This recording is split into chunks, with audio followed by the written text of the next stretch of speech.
everybody. I'm Evie Roberts, and this is my podcast, Talking in the Dark. Welcome.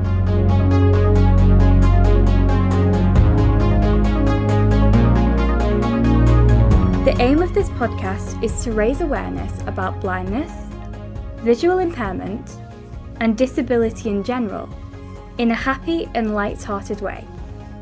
For those of you that don't know, I am blind. I was born with a condition called bilateral anophthalmia. Try spelling that one. It basically means that when I was born, my eyes didn't develop properly, so I wear prosthetics instead. The goal of this podcast is to remove some of the stigma and stereotypes around disabilities, whilst also having fun at the same time. Each week, I will be interviewing people from all walks of life, including some with hidden or physical disabilities like mine, and getting to know a little bit more about them and the lives they lead. This week, I am very excited to tell you that I will be talking to Adam Diver, a former army captain who entered the Guinness World Records for his swim from the UK to the Isle of Man earlier this year. My name is Evie Roberts, and this is my podcast, Talking in the Dark. Welcome.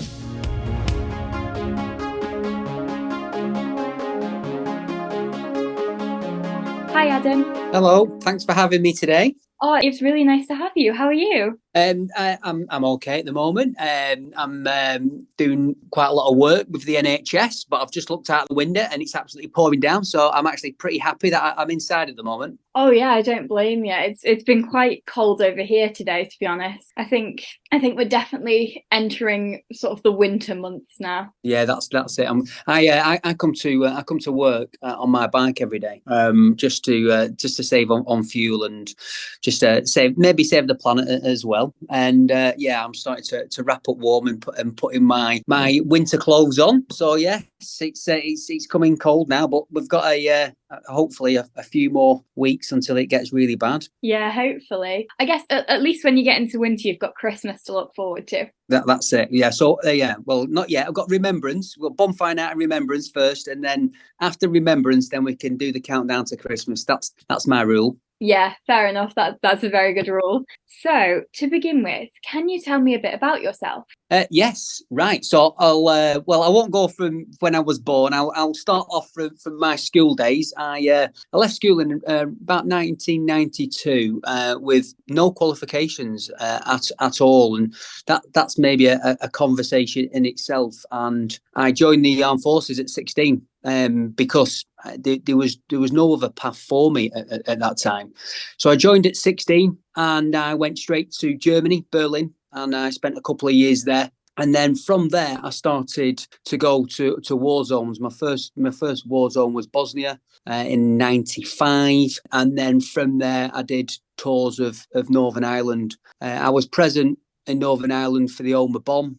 And then I progressed through the ranks. In the army, went from private soldier to corporal to sergeant, all the way to garrison sergeant major. And then during my time in the army, I did quite a bit of studying. So I went back to school. I got my GCSEs, English and Maths, which is difficult. So anyone who's listening to this podcast who is thinking of joining the army with no qualifications, you can't do that anymore. You need your GCSE in Maths and English. So please study hard if you're listening to this, because doing it at a ripe old age of 35 isn't great. So I went back to school. And then from there, I went to university and got myself a master's degree. And from there, I kept climbing the ranks and I became an officer. So I went to Sandhurst, trained to be an officer. And from there, I went to different war zones again. I went to Iraq, I think about 3 times. I went to Afghanistan a few times as well, and then retired from the army after 27 years of service. So as you can imagine, 27 years moving around the world and the country with and without my family it really took its toll mentally and physically. So that was my time in the forces. I retired approximately around about three and a half years ago, and now work for the NHS as a mental health therapist. And I've been doing that now for around about a year. And before that, I was a worker called a social prescriber. So I used to prescribe to the community anything social. So instead of prescribing drugs, I used to prescribe group work, making sure that they went out into the community and tried to connect with other people. So yeah, I've been working for the NHS now for a couple of years, which has been fantastic. I've got 2 children, a little boy called Dexter, and he's 14, and a little girl called Florence, and she's 9. And I live in Fleetwood. So that's pretty much me in a nutshell. For the last 48 years, that's how old I am. Right, okay. So obviously you've had various different, I guess, careers then, obviously starting off in the army and now working for the NHS. Yeah, so it has been it's been a little bit of a roller coaster ride. I would say my time in the forces, and it does take a lot of getting used to. They call it Civvy Street when you've been in the forces and you come out. They call it coming out into Civvy Street, and it does take a little bit of time to get used to finding work, navigating through family and friends, and so it does take a bit of time to get yourself, I don't know, into, let's say, some sort of normal routine, because being in the armed forces, it isn't normal. And anyone listening to this who's been in the armed forces knows exactly what I'm talking about. Going to war isn't normal. Moving around every couple of years isn't normal, and it does take its toll on you. And I'm a big advocate of mental health and making sure that people's mental health is getting cared for. So that's why I'm in this job at the moment. Yeah, I can imagine that, coming out of the army and getting used to, I guess, normal life could, would be quite difficult. Do you think that more could be done for sort of ex-soldiers regarding mental health? Well, there is a lot of what the MOD do for ex-forces personnel. They've got a lot of reactive things going on. So when you get out, they've got like a transition workshop where they help people get into work if you're not in work. They've got threads of the NHS what deals with mental health, and it's called Op Courage, where if there's a struggling veteran, then they will get them seen within a few weeks. They've got a housing operation as well called Op Fortitude, what gets veterans into houses if they're living on the streets. So there's a lot of things going on, and they are quite reactive to different areas. And so at the moment, I have a petition out, which is from the government, to try and get a welfare check and welfare call to every veteran that was in the armed forces, no matter what age, no matter how long they spent in the forces, if they're employed or unemployed, they get this check, this welfare check, this buddy check, and that's what I'm trying to do at the moment. I'm part of many forces groups, and talking about leaving the army or leaving the forces is traumatic in itself. So just leaving the forces is traumatic. And then, like I've said before, navigating through jobs, navigating through family, friends, children, etc. It just can take its toll on veterans. So that's what I'm asking for. I'm asking for like a blanket call. So no matter who you are, when you've served, how long you've served, you get this phone call from your unit or somebody who that person can really like connect with. And that's what I'm looking for. At the moment, I've got around about 1,000 people who've signed my petition. You need, I think, 10,000 to get it recognised, and I think 100,000 to get a response off the government. But I'm going to let you into a little secret. We have got a meeting. There's going to be 4 of us in the Houses of Parliament on the 5th of December. So you're the first person to be told. I was away and put it out there on social media, but now we're having this chat, and now we're getting into the meat of it. You might as well be the first people to know. So on the 5th, there's going to be myself. There's going to be an NHS advisor talking about NHS waiting lists, talking about how many veterans are now in the NHS looking at mental health treatment. And I've got somebody else talking about PTSD and what the reactive MOD projects are on offer. And then also as well, I've got somebody who's coming down who lost his son to suicide, and with the coroner's report talking about how his son may have been saved if he would have received a call from the MOD. So there's going to be 4 of us going down, talking to MPs, and then basically discussing it, thinking, right, okay, is there a way forward with this? looking at resources, I think it's easily put into place. It doesn't need any more money putting into this scheme. And so that's it. So you're the first to know. And hot off the press there. Oh, wow. Well, I'm honored to be the first to know about that. And I really hope that that meeting goes well for you and that your petition continues to get lots of signs. Thanks for that, and it's going to be really big. It's something close to every veteran's heart. We want the best for veterans, and we just want a proactive approach to mental health. That's what we want. We want the MOD to make that call, to reach out, and I think it was Prince Harry who was in the press not so long ago talking about mental health, and I think he said the first thing you know about your own mental health and how poor it is when you're on the floor. In the fetal position, upset, and at that point, then you know what I mean, you really need some help. So I think if we get it pushed and get it put through, and they do take it up as a policy, then I think the world will be a better place. Yeah, absolutely. So you swam from Cumbria to the Isle of Man. Where did the inspiration come from? Right. Okay. So we're on to the big swim. Right. The big swim to the Isle of Man. So first of all, my connection with the Isle of Man, my parents live there. They live in Peel, and I think we've traced our roots back to the Isle of Man. My dad's got a family tree to, I think, 1659 or something like that, back to the Isle of Man. So we've always had family there and different relatives living there. And I come to the Isle of Man 3 or 4 times a year to visit my parents, and I do think of it of home, Isle of Man, and I absolutely love the place. So that's my connection with you guys. Now, the idea from swimming to the Isle of Man came through. It's a bit of a legacy from COVID, really. So during COVID in England, all the swimming pools were shut. And I presume it might have been the same in the Isle of Man, where everyone was restricted to an hour a day.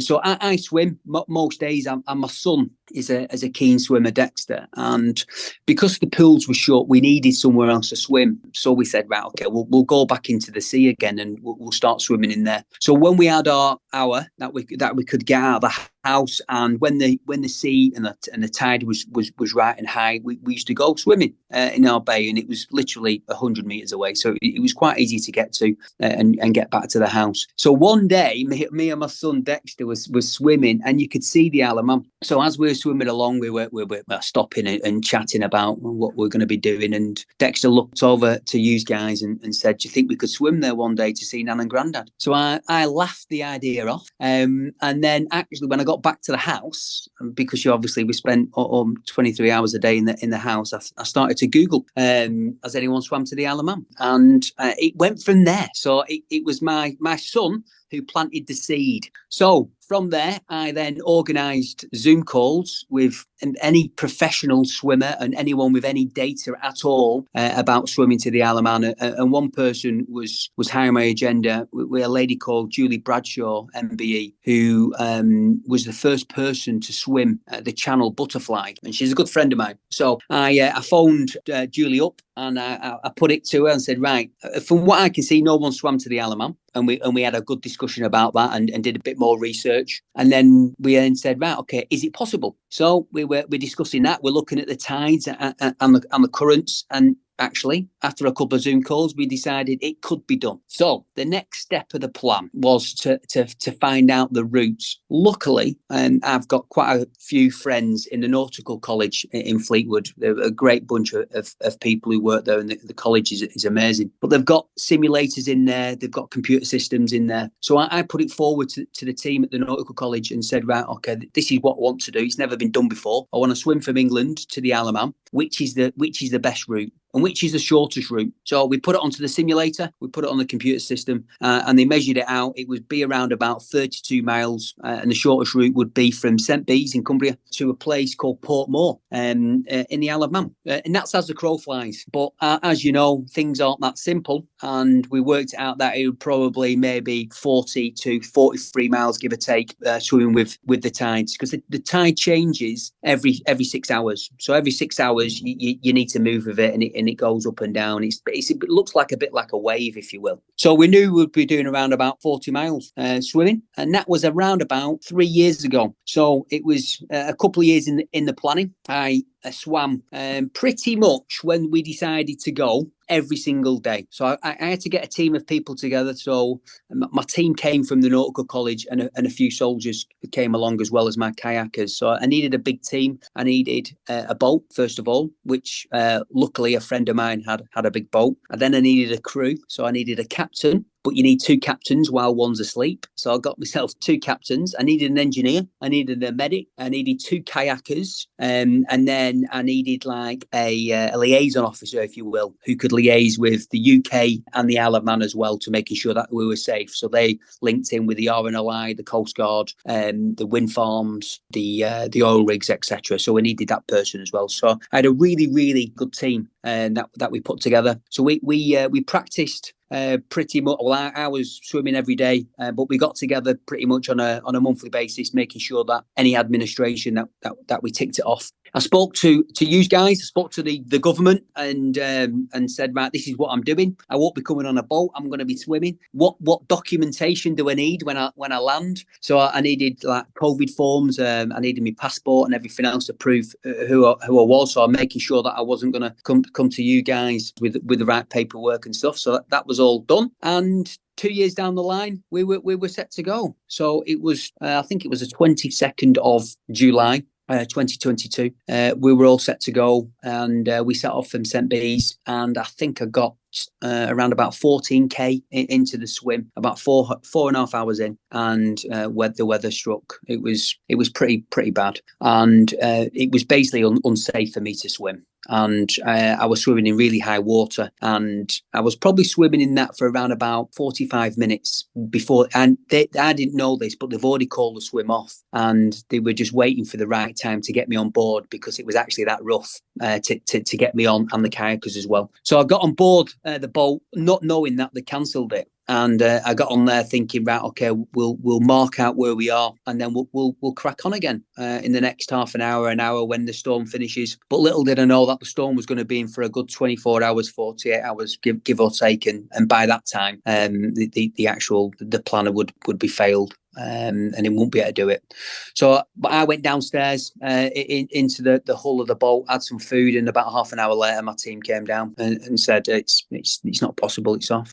So as you can imagine, it was pretty tough to take mentally and physically, all that work and all the people that we promoted quite a lot of it, and we felt like we let people down really, and it was out of our hands, but you still feel down, and you still feel like you've let people down. So I think within about half an hour of me feeling sorry for myself, I said, right, okay, we're going to have to do this again. We can't sit back and not do it. We know it's possible. We know that it was the weather.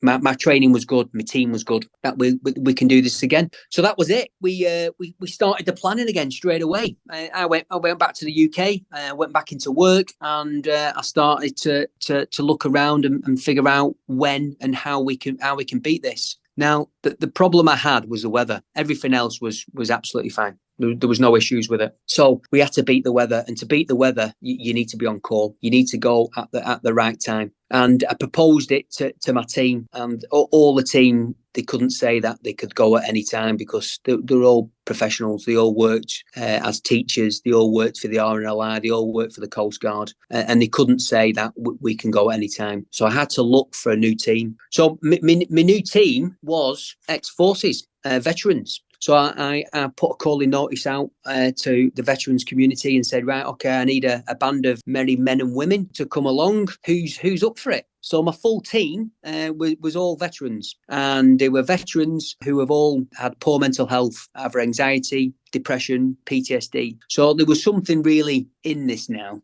I knew that we could do something else. So what we decided to do is to raise money for mental health charities. And then because I work for the NHS as well, as a therapist, I thought, well, what a brilliant cause. So we decided to set up a Just Giving page. And try and raise some money while we were training and getting our plan together. So at the moment, I think we've raised over £17,000, I think, for mental health charities, and that keeps going up. And so the plan was to beat the weather, and we said, right, well, we're all going to be on standby. Are we all good for this? And we signed let's say a mini contract between ourselves. And this year, I think it was the end of May, the skipper was in charge, and he was monitoring all the weather apps, and he phoned us up one Friday night and said, right, we are good to go on the Sunday, and it's going to be good weather for 4 days. It's never going to be like this for a long time. It's high pressure, there's no wind, it's sunny, it's perfect, we have to go. And he said that on a WhatsApp. It was quite interesting because all the team were out because it was sunny. They were all at barbecues. I think they were all been having a couple of beers, and it was a bit of a shock because the next day we travelled down to St Bees on a minibus ready to deploy and getting to see her on the Sunday. So we got to St Bees, and we prepared, and we set off, and that was basically the start of our journey to your wonderful island. Wow. Okay. I mean, that is phenomenal.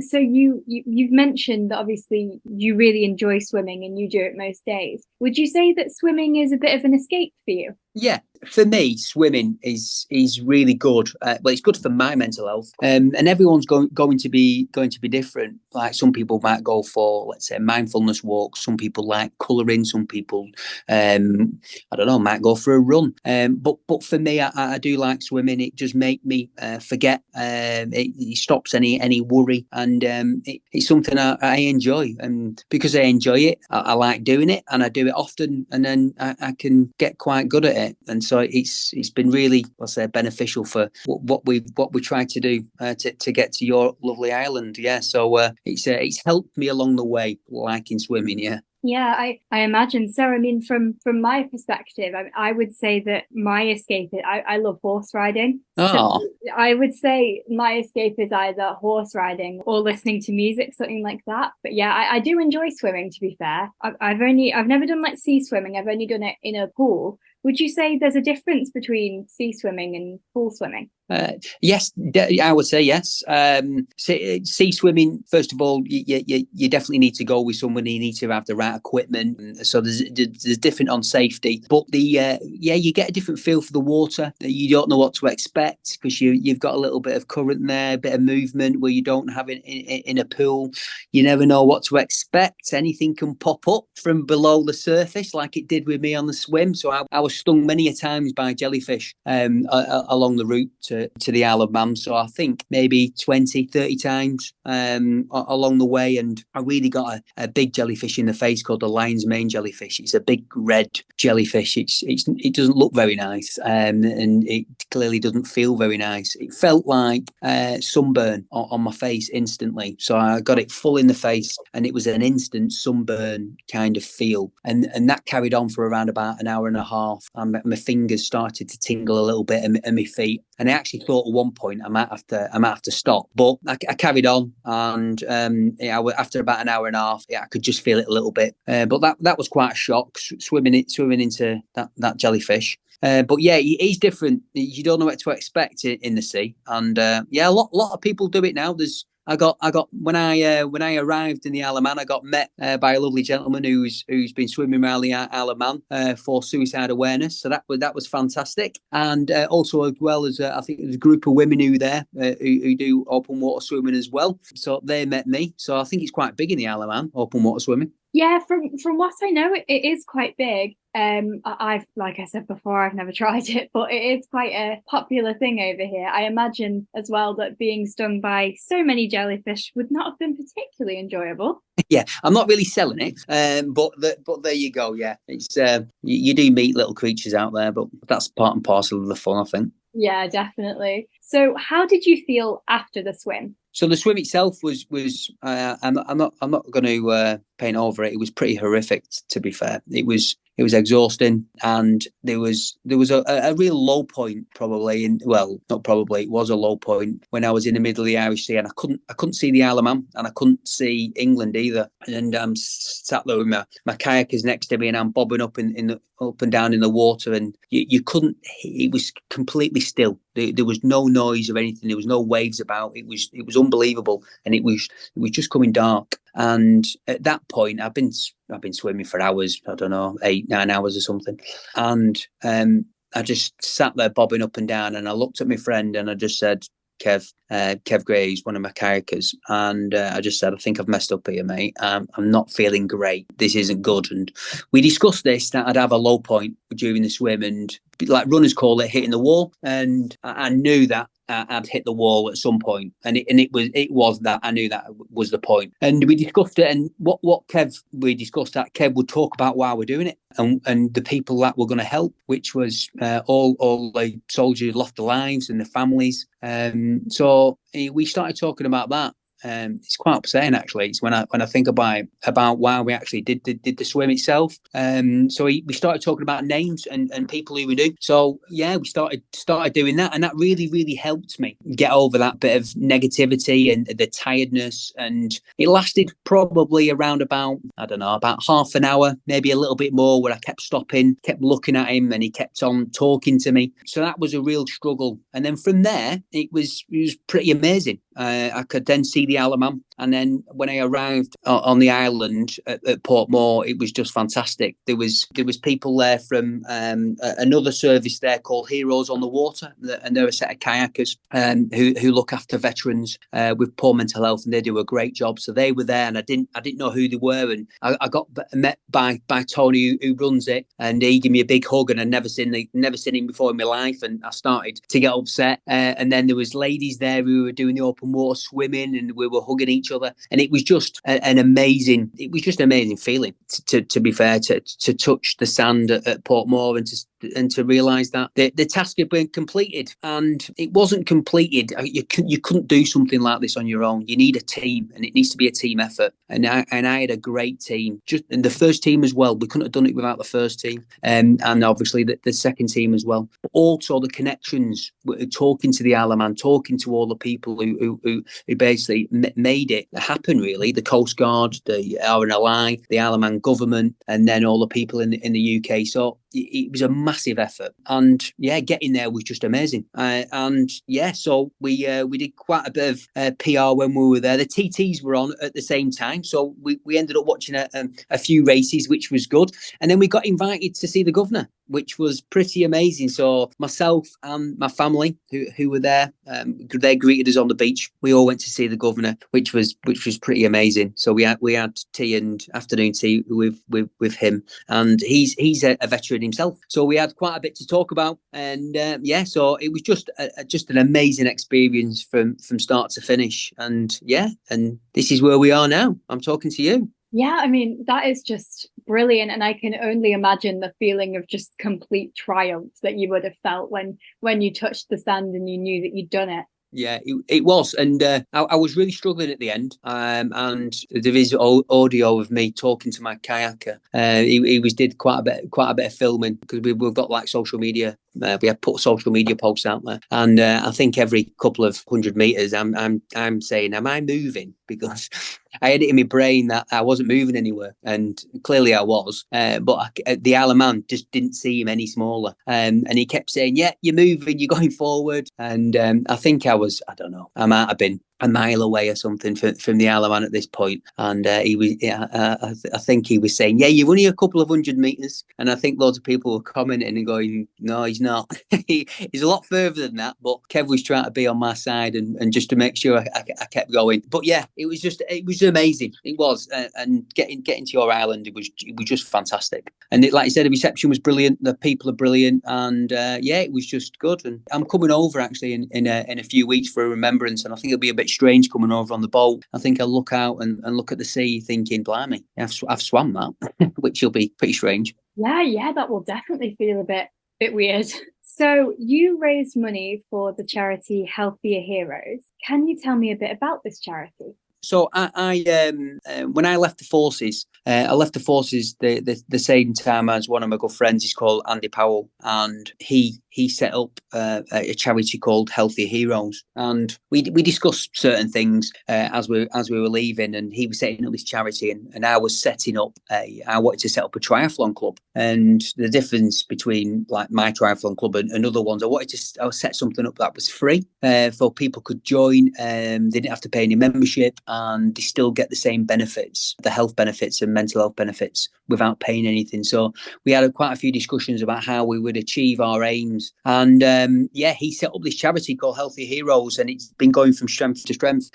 He has a couple of buildings now in Lancashire that houses veterans who have fallen on hard times due to drugs, alcohol, or maybe on the streets as well. So I think he's got around about 28, 30 rooms where he houses people. And he's opening another accommodation block somewhere else now. So I think that should be opening at any time soon. He runs it with his wife called Rio, and they basically they try and do things like they sponsor us for certain things when we do any charity stuff. They always promote us, we promote them, and they're just doing a really, really brilliant job for veterans. And they have branched out now. All right, they look after civilians as well, and they also look after other service personnel like ex-police force, ex-fire service as well. So they're doing a really, really great job. Wow, I mean, they sound absolutely amazing. So do you have any further sporting aspirations that you would like to achieve? Oh, big question.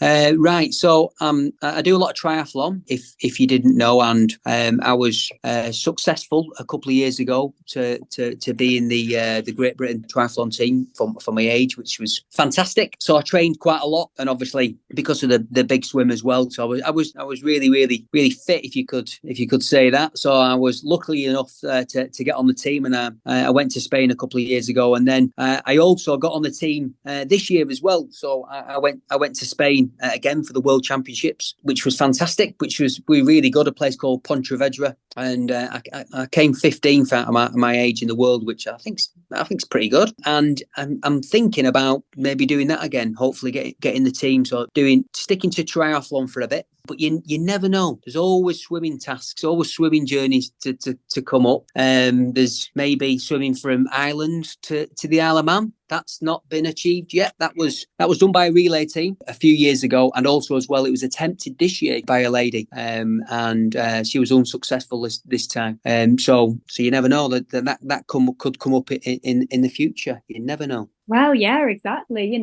There's endless possibilities. There is. Yeah, you're right. Well, thank you so much for coming on the podcast. It's been lovely to meet you, and I really appreciate you taking time out of your day to talk to me. No, any time, and just I would just like to say thank you to yourself and to your teachers, and also just a big thank you to the Isle of Man and the people from the Isle of Man. It's an amazing place, and then hopefully one day, you never know, I'll be able to hang my hat up there and retire there and stay there for good. Oh yeah, that would be lovely. And thank you to my audience for listening, and I will see you all next time.